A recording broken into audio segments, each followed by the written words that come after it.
இங்கே வரவேற்போம் வருகவே செந்தமிழில் கவி பாடி உளமாற வரவேற்போம்.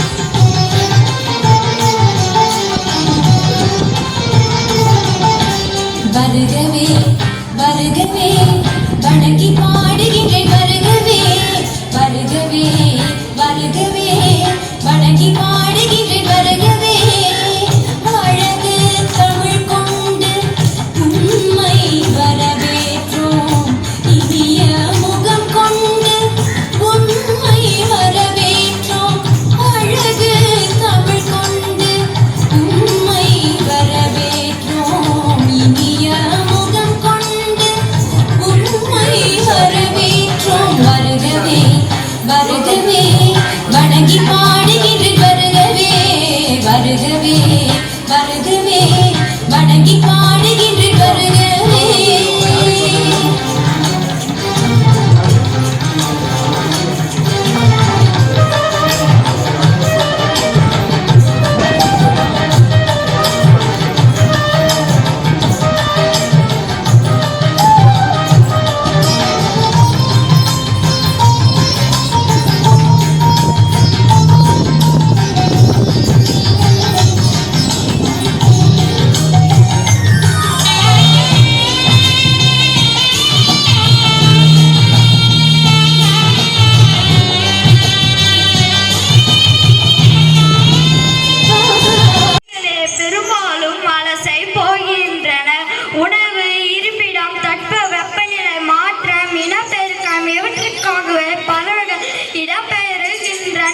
நிலவு விண்மீன் புல்பு மூலம் ஆகியவற்றை அடிப்படையாக கொண்டே பறவைகள் இடம்பெயர்கின்றன. பொதுவாக வடக்கிலிருந்து தெற்கு நோக்கியும் மேற்கிலிருந்து கிழக்கு நோக்கியும் பறவைகள் வலசை போகின்றன. பறவைகள் தங்களுக்கு என்ற ஒரு வழித்தடத்தை தேர்ந்தெடுத்து அந்த பாதையிலே பறக்கின்றன. சில பறவை இனங்கள் அதன் பாதையில் தன் தாய் நிலத்துக்கு திரும்புகின்றன. சில பறவை இனங்கள் போவதற்கும் வருவதற்கும் இருவேறு பாதைகளை பயன்படுத்துகின்றன. வலசையின் போது பறவையின் உடலில் ஏற்படும் மாற்றங்கள்: தலையில் இறகு வளருதல், இறகுகளில் நிறம் மாறுதல், உடலில் கற்றையாக முடி வளருதல். ஓர் வகை பறவை வேறு வகை பறவையாக உருமாறி தோன்றும் அளவிற்கு கூட சில நேரங்களில் மாற்றங்கள் ஏற்படும். தமிழகத்திற்கு வெளிநாட்டு பறவைகள் வலசை வருவது பற்றி இலக்கியங்களிலும் செய்திகள் உள்ளன. ஏறத்தாழ 1500 ஆண்டுகளுக்கு முன்பு வாழ்ந்த சத்திமுத்த புலவர் நாராய் நாராய் செங்கல் நாராய் என்னும் பாடலை எழுதியுள்ளார். பாடலில் உள்ள தென்திசை குமாரியாரி வடதிசைக்கு எதிராயி என்னும் அடிகள் பறவைகள் வலசை வந்த செய்தியை குறிப்பிடுகின்றனர். யூரோப்பில் இருந்த தமிழகத்தின் செங்கால் நாரைகள் வருவது தற்போது ஆய்வும் உறுதிப்பட்டுள்ளது. வெளிநாட்டுக்கு பறவைகள் புகழ்கின்றது தீர்கின்றது தமிழ். சிட்டுக்குருவி இலைகளையும் காப்போம், சுற்றுச்சூழலையும் காப்போம், இதன் மூலம் ஒட்டுமொத்த உலகத்தையும் காப்போம். நன்றி. தேவைகளையும் கருத்துக்களையும் மற்றவர்கள் தெரிவிக்க சைகைகளையும் பயன்படுத்தான். காலப்போக்கில் தனது குரல்களை பயன்படுத்தி ஒலிகள் மூலம் தனது தேவைகளை சொல்ல முற்பட்டான். அடுத்து சிறிதாக சொற்களை கற்றுக்கொண்டான். அச்சொற்களை மீண்டும் மீண்டும் சொல்லப்பட்டதால் செம்மைப்பட்டன. காலப்போக்கில் அவை பண்பட்டு பேச்சு மொழி உருவானது. மனிதன் தனக்கு எதிரே இல்லாதவர்களுக்கும் பின்னால் வரும் தலைமுறையினருக்கும் தன் கருத்துக்களை வெளிப்படுத்த விரும்பினான். அதற்காக பாறைகளிலும் குகை சுவர்களிலும் தன் கருத்துக்களை வரைய துவங்கினான். இதுவே எழுத்து முறையின் துவக்க நிலையாகும். தொடக்க காலத்தில் எழுத்து என்பது ஒளியோ வடிவத்தையோ குறிக்காமல் பொருளின் ஓவிய வடிவமாக இருந்தது. இவ்வடிவத்தை ஓவிய எழுத்து என்பர். சொல்லை குறிப்பதாக மாறியது. அதன் பின் ஒவ்வொரு வடிவமும் அச்சொல்லின் ஓசையை குறிப்பதாயிற்று. இவ்வாறு ஓரொலிக்கு ஓர் எழுத்து என உருவாரும் நிலையை ஒலி எழுத்து நிலை என்பர். இன்று உள்ள எழுத்துக்கள் ஒரு காலத்தில் பொருட்களின் ஓவியமாக இருந்தவற்றின் பிரிவுகளாக கருதப்படுகின்றன. தமிழ் எழுத்துக்களின் வரிவடிவங்கள் பல்வேறு மாற்றங்களுக்கு உள்ளாங்கி வளர்ச்சி அடைந்து வந்துள்ளன. அச்சுக்கள் தோன்றிய பிறகே தமிழ் எழுத்துக்களின் வரிவடிவங்கள் பல்வேறு மாற்றங்களுக்கு இப்போது உள்ள நிலையான வடிவத்தை பெற்று. நன்றி. நட்பு என்பது நாம் கண்களை விட்டு ஓடிச் செல்லும் கண்ணீர் துளிகள் அல்ல, என்றுமே நாம் கண்களோடு இருக்கும் கருவிகள். நட்பு மட்டுமே நம்முடன் கூடி இருந்தால் போதும். நட்புக்கு ஒரு துளி கண்ணீர் கூட வராமல் தடுக்கும்போது தான் நட்பு. நட்பு என்பது மட்டுமே கூட இருப்பது இல்லை. துன்பம் நீங்கும் வரை நமக்கு துணையாக இருப்பது நட்பு. நன்றி. என் பெயர் யாப்பாதி வெஷினானா. 7ஆம் வகுப்பு ஆப்பிரில் படிக்கின்றேன். நான் இப்போது கவிதையை கூறப்போகிறேன். கவிதையின் பெயர் உதவி. கண்ணுக்கு தெரிந்த மனிதரை மதிக்காவிட்டால் கண்ணுக்கு தெரியாத கடவுளை மதித்தும் பயனில்லை. யாரென்றே அறியாத ஒருவர் அழும்போது காரணம் இல்லாமல் நம் கண்களும் கலங்குமாயின் அதுதான் மனிதநேயம். அடுத்தவர்களின் வலிகளை உணர்வுகளால் உணரத் தொடங்கும் போதுதான் மனிதநேயம் பிறக்கிறது. உதவி செய்ய ஆனால் உரிமையோடு பழகாது. இன்று போல் என்றும் எல்லாருக்கும் உதவி செய்ய வேண்டும். நன்றி. போகிறோம். வணக்கம். இந்த பூமிக்கு அணுக்கமாக உள்ள வானத்தை எப்படி விற்கவோ வாங்கவோ முடியும்? இவ்வாறு செய்ய வேண்டும் என்ற எண்ணமே வேடிக்கையாக தோன்றுகிறது. காற்றின் தூய்மையும் நீரின் உயர்வும் யாருக்கும் சொந்தமானவை அல்ல. அப்படி இருக்கையில் நீங்கள் அவற்றை எவ்வாறு விலை கொடுத்து வாங்க முடியும்? இந்த பூமியின் ஒவ்வொரு துகளும் என் மக்களுக்கு புனிதமானவை. கூடவே மின்னும் ஒளியுடைய எல்லா ஊசிகளையும் கடற்கரைகளும் கருமரங்களும் என் மக்களுக்கு புனிதமானவை. கூடவே பால்வரும் மரத்திலிருந்து ஒழுகும் திரவம் கூட செவ்வேந்தர்களின் நினைவுகளை சுமந்து நிற்கின்றது. எமது மக்கள் இந்த பூமியை எப்போதும் மறப்பதில்லை. ஏனெனில் இதுவே எமக்கு தாயாகும். நாங்கள் இந்த மண்ணுக்கு உரியவர்கள். இந்த மண்ணும் எமக்குரியதாகும். இங்குள்ள நறுமணம் மிகுந்த மலர்கள் யாவும் எமது சகோதரர்கள். மான்கள், குதிரைகள், கழுகுகள் போன்ற அனைத்தும் எமது சகோதரர்கள். மலைமுகடுகள், பசு புல்வெளிகள், பனித்துளிகள், மற்ற குதிரையின் உடல் சூட்டிக்கான கதகதப்பு போன்றவற்றையும் இங்குள்ள மனிதர்கள் எல்லாரும் ஒரே நினைவு எச்சங்கள் நம் மக்களின் வாழ்க்கை நிகழ்வுகளை நினைவு கூறுபவை. இந்த நீரின் முணுமுணுப்புகள் நம் பாட்டமார்களின் குரல்களே ஆகும். இந்த ஆறுகள் யாவும் எம்முடன் பிறந்தவர்கள். இவர்கள் நமது தியாகத்தை தீர்க்கிறார்கள். என் மக்களின் தோணிகளை இவர்களே சுமந்து செல்கின்றனர். குழந்தைகளுக்கு உணவளிக்கின்றனர். இங்குள்ள ஆறுகளும் ஓடைகளிலும் ஓடும் மணப்பு மிக்க நீர் வெறும் தண்ணீர் அன்று. இது மூதாதையரின் குருதியாகும். இந்த நிலம் புனிதமானது என்று நீங்கள் நினைவில் வைத்துக் கொள்ளுங்கள். உங்கள் குழந்தைகளுக்கும் கற்றுக் கொடுங்கள். நிலமின் சிறப்புகள் உங்களுக்கு தெரியாது என்பது எமக்கு நன்கு தெரியும். ஒரு குறிப்பிட்ட நிலப்பகுதிகளுக்கும் மற்றொரு குறிப்பிட்ட நிலப்பகுதிகளுக்கும் உங்களுக்கு ஒன்றுதான். நன்றி. பூமியானது உங்களின் உடன்பிறந்தார் அல்ல, பகைவரே. இதனை வென்று கையகப்படுத்திய பின் நீங்கள் வேறு இடத்திற்கு சென்று விடுவீர்கள். உங்களுடைய இந்த கோர பசியானது இப்பூமியை கொன்று பாழாக்கி அதனை பாலைவனம் ஆக்கிவிடும். ஆனால் நாங்கள் பூமியை தாயாகவும் வானத்தை தந்தையாகவும் கருதக்கூடியவர்கள். நன்றி. மாணவர்களுக்கான வினாவிடை நிகழ்ச்சி நிரல் நடக்கப் போவதை சற்று அமைதியாக கேட்கும்படி கேட்டுக்கொள்ளப்படுகிறது. தகவல் தொடர்பு முன்னேற்றத்தால் டேஷ் சுருங்கிவிட்டது. தமிழில் நமக்கு கிடைத்துள்ள மிக பழமையான இலக்கிய நூல் தொல்காப்பியம்.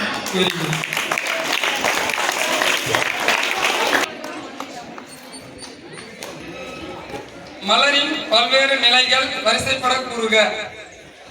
அரும்பு, மொட்டு, முகை, மலர், அலர், வீச்செம்மல். மிக நன்றி. திருநாரின் இயற்பெயர் சரியான. ஆப்பிரில் மேரு என்பது எம்மலையை குறிக்கும் சொல். இமயமலை. சரியான விடை. கழுத்தில் சூடுவது டேஷ். சரியான.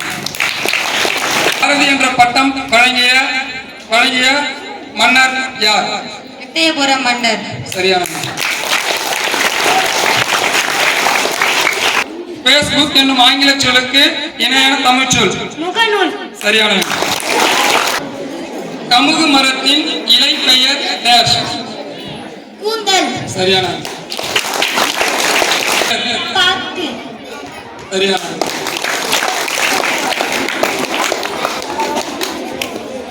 காய் எவ்வாறு பிரிக்கலாம்? பால் குடல் காய். இன்னொரு மாதிரி சொல்லுங்க. பாகு குட்டல் அல் குட்டல் காய். சரியான. சலீம் அலி எழுதிய தன் வரலாற்று நூல். சிட்டுக்குருவின் வீழ்ச்சி. சரியான ஆன்சர். கிழவனும் கடலும் என்ற புதினம் நோபல் பரிசு பெற்ற ஆண்டு 1954. சரியான. காக்கை குருவி எங்கள் ஜாதி என்று பாடிய புலவர்.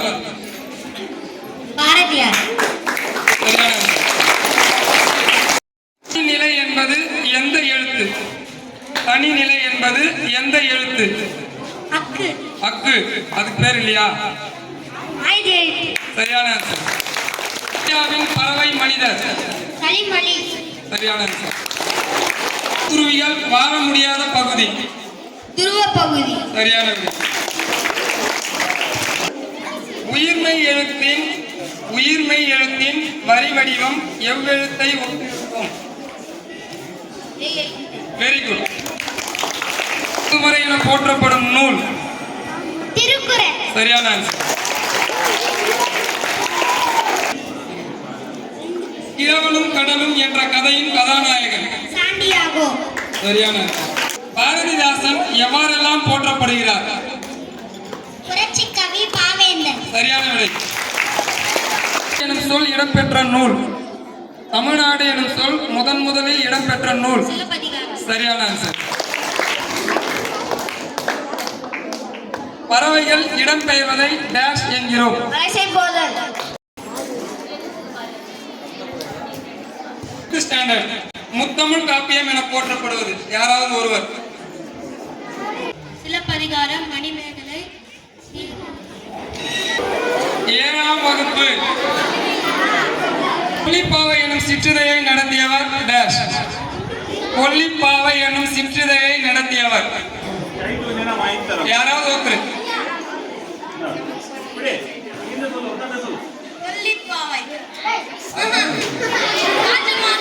சரியான ஆன்சர்.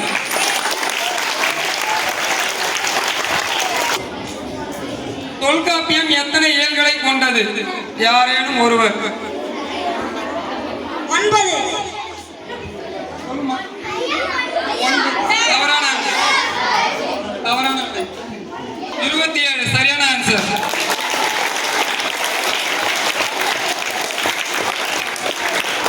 எட்டாம் வகுப்புக்கு இன்னொரு கொஸ்டின். இந்தியா விஜயா முதலான இதழ்களை நடத்தியவர் டேஷ். 8ஆம் வகுப்பு. கொடிமுல்லை என்னும் நூலின் ஆசிரியர். ஐந்திணை என்பது எவை எவை?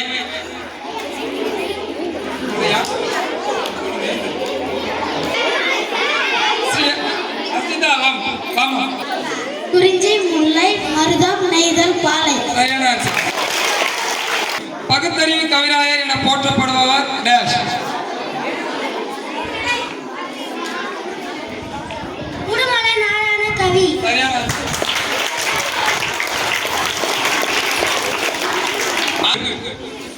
என்று பிறந்தவள் என்று உணராத இயல்பினலாம் எங்கள் தாய் என்று கூறியவர்.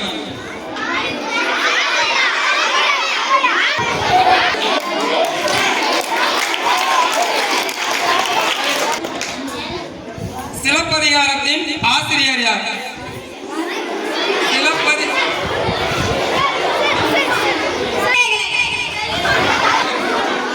சுரதா என்பதன் விரிவாக்கம் யாராவது தாக்கரே, ஹேமச்சந்திர பிரதீபா.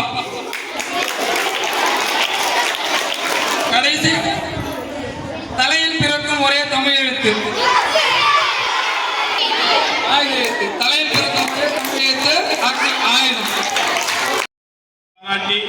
சிறிய நினைவு பரிசினை நம் சிறப்பு விருந்தினர் அவர்கள் அளிப்பார்.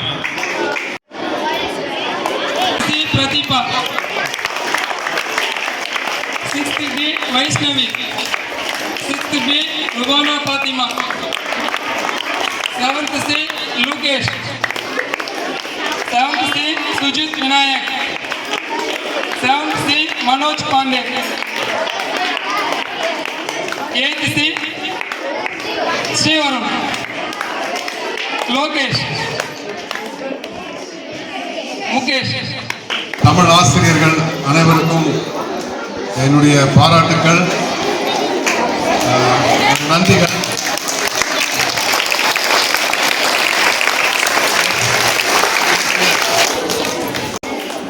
Which is the oldest language in the world? So we need to be proud of it, right? I read in a book. It is not my own words. உங்களுக்கு குமரி ஆனந்தன் தெரியுமா? உங்களுக்கு ஒரு பிக் ஸ்பீக்கர், தமிழ் ஸ்பீக்கர். அவர் சொன்னதை ஒன்று சின்ன விஷயம் நான் code பண்றேன். என்ன அப்படின்னா, ஆங்கிலம் மிக சிறந்த லாங்குவேஜ். ஏன்னா it is spoken across the world. உலகம் முழுக்க பேசுறாங்க. So it is needed. You want to go to the next level, any other country, English is must. ஆங்கிலம் வயிற்றுக்கு, தமிழ் உயிருக்கு. You understand? He said, ஆங்கிலம் வயிற்றுக்கு. If you want to earn money, if you want to progress, we need to give importance for English. But Tamil being our mother tongue, and it has lot of positive things.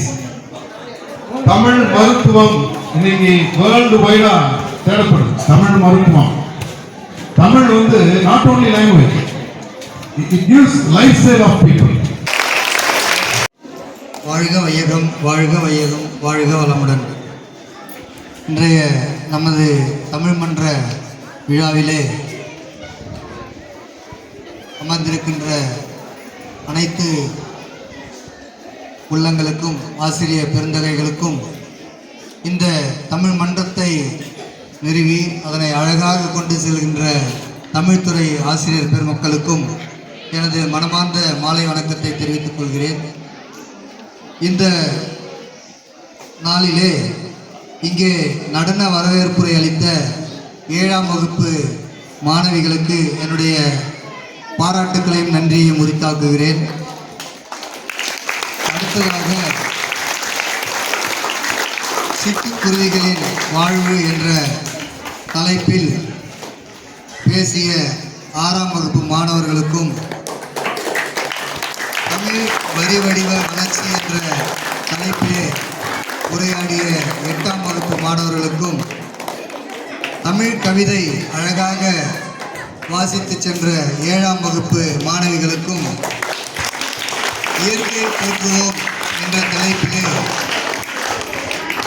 8ஆம் வகுப்பு மாணவர்களுக்கும், வினாடி வினாவில் கலந்து கொண்ட 6ஆம் வகுப்பு மாணவர்கள் team A, team B, team C, team D என்ற பல்வேறு நிலைகளை கொண்ட மாணவிகளுக்கும்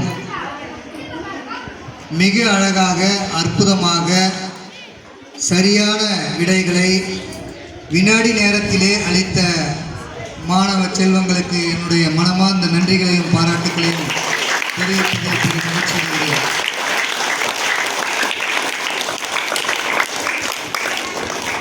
இதில் யார் முதல் இடத்தை வகித்திருக்கிறார்கள், 2ஆம் இடத்தை வகித்திருக்கிறார்கள், 3ஆம் இடத்தை வகித்திருக்கிறார்கள் என்று நமது தமிழ்துறை ஆசிரியர் இளங்கோ சார் அவர்கள் தெளிவாக எடுத்துரைப்பார். இந்த மன்றம் சென்ற ஆண்டு துவக்கப்பட்டது. மன்றம் துவக்கிய நாளிலிருந்து இதுவரை கிட்டத்தட்ட 5 விழாக்களை எடுத்திருப்போம். ஆனால் இந்த ஆண்டிற்கு இதுதான் முதல் விழாவாக இருக்கிறது. இது போன்ற விழாக்களில் நீங்கள் தமிழை மேம்படுத்த வேண்டும். 100 மொழிகளில் சிறந்த மொழி தமிழ் மொழி தான் ப்ரூவ் ஆயிடுச்சு. அதே மாதிரி 7 மொழிகள் மொத்தம் கிரேக்க தமிழ் இது லத்தீன் அப்புறமா என்ன சொல்லுவாங்க லாட்டின் சான்ஸ்கிரிட் அரபு இந்த மொழிகளில் எல்லா 6 மொழிகளும் எங்கேருந்து வந்ததுன்னு சொன்னால் தமிழை முன்மொழியாக வச்சு தான் வந்ததுன்னு சொல்கிறாங்க. தமிழ் கொஞ்சம் கொஞ்சமாக குறைஞ்சிக்கிட்டே வருது, இன்ட்ரெஸ்ட் குறையுது, அதனுடைய இலக்கணங்கள் படிக்கிறது குறையுது, அது மேலே இருக்கிற ஆர்வமும் குறையுது. அதை குறையாமல் பார்க்கணுன்றது தமிழ்துறையோட ஆர்வம். அதை நீங்கள் மேம்படுத்தி ஆகணும். இந்த காலகட்டத்தில் தமிழுக்கு நிறைய இம்பார்ட்டன்ஸ் கொடுங்க, தமிழ் மன்றத்தை டெவலப் பண்ணுங்க. ஓகே, இருக்கும் தாளாளர் அவர்களுக்கும் முதல்வர் மற்றும் துணை முதல்வர் அவர்களுக்கும் உடன் பணியாற்றும் ஆசிரியர் பெருமக்களுக்கும் முதற்கண் வணக்கம் தெரிவித்துக் கொண்டு, அதாவது சுருங்க சொல்லி விளங்க வைப்பதில் தமிழ் மொழிக்கு இணையாக உலகில் வேறு மொழி இல்லை என்பதற்கு சான்று திருக்குறள் ஒன்றே போதுமானது. திருக்குறள் ஏறக்குறைய 2000 ஆண்டுகளாக நாம் படித்து பயன்பெற்று வருகிறோம். ஆனால் 1896ஆம் ஆண்டு ஜி போப் அவர்களால் மட்டுமே ஆங்கிலத்தில் மொழிபெயர்க்கப்பட்டது. அதன் பிறகுதான் உலகளாவிய மொழிகளாக திருக்குறள் விளங்கியது. ஆகையால் தமிழ் மொழியை நேசிப்போம், தமிழ் மொழியை பிற மொழியை நேசிப்போம், தமிழ் மொழியை சுவாசிப்போம். சரி, இந்த தமிழ் மன்றம் எதற்காக நம்ம பள்ளியில தொடங்கினாங்க அப்படின்றது யாருக்காச்சும் தெரியுமா? எதுக்காக நாம இதை செய்யணும்? தமிழ் வளர்க்கணும். எப்படி தமிழை வளர்க்கணும்?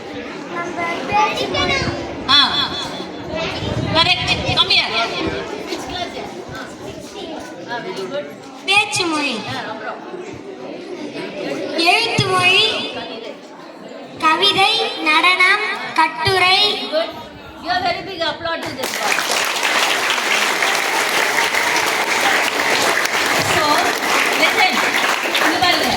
நாம தமிழை வளர்க்கணும். அதுக்கு நாம என்ன பண்ணணும்? முதல்ல நாம என்ன பண்ணணும்? தமிழை நல்லா கத்துக்கணும். எப்படி கத்துக்கணும்? என்ன மாதிரி முறையில தமிழை நாம கற்றுக்கொள்ளணும்?